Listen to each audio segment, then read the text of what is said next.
Jets, Jets. They are the most intriguing thing to me. Let me ask you this, Charlie. Yeah.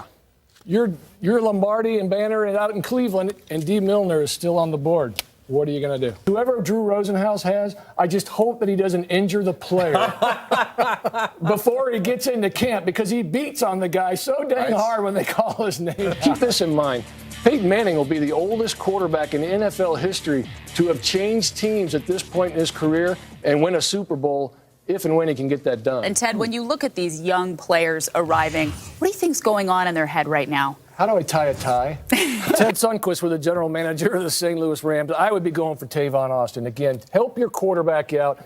Get a guy who's going to help him convert on third down. I think he's going to make those young receivers from last year's draft even better. A dynamic playmaker. I go with Tavon Austin. Hey, Steve, this past week there's been a lot of talk about Brandon Albert possibly going to the Miami Dolphins in a trade. Does taking Eric Fisher now with the #1 pick force the Chiefs' hand to trade Brandon? From Tampa's standpoint, I think they overpaid, to be quite honest with you. To say that there's no guaranteed money, I disagree. $32 million, first 2 years, he's not going anywhere. And the reason is because they gave up a first and a third, potentially a third-round draft choice to get him. So there's guaranteed money there. And at $16 million a year, that's a pretty pricey contract for a defensive player. The thing about the Steelers is they know who they are. They have an identity, and sometimes they don't let needs necessarily drive what they do on draft day. They look for that Steeler player, that guy who fits their mold on and off the field.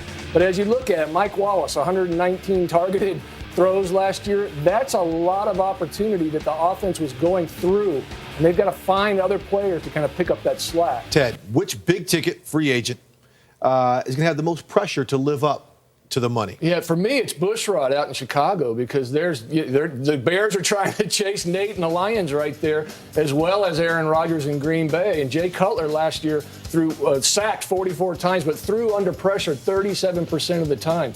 So I think a key to keep that offense rolling and that Brandon Marshall-Jay Cutler connection going is how well Bushrod is able to protect Jay's backside. Right now, I take Tavon Austin, and here's the reason why. I think he is a mismatch nightmare for defensive coordinators. This is a guy that makes your other receivers better, and I'm not totally sold that Patterson is your #1 guy based on the fact that it was only a one-season explosion. He was very productive for their offense, but I think Tavon Austin comes in and brings you that dynamic factor that makes the rest of the receiver core even better. Defensive corner, D. Milner, and I know you've already got him up there on the board, but for me, this is a great pick for the Lions right now. This is a lockdown cover corner, violent player against the run at the line of scrimmage, will come up, face up, tackle, very, very good against the run, but in the pass, he will lock you down, has the speed to go deep, comes in and out of the break very well, no wasted steps, a great tackler in the open field, and a guy that will really, I think,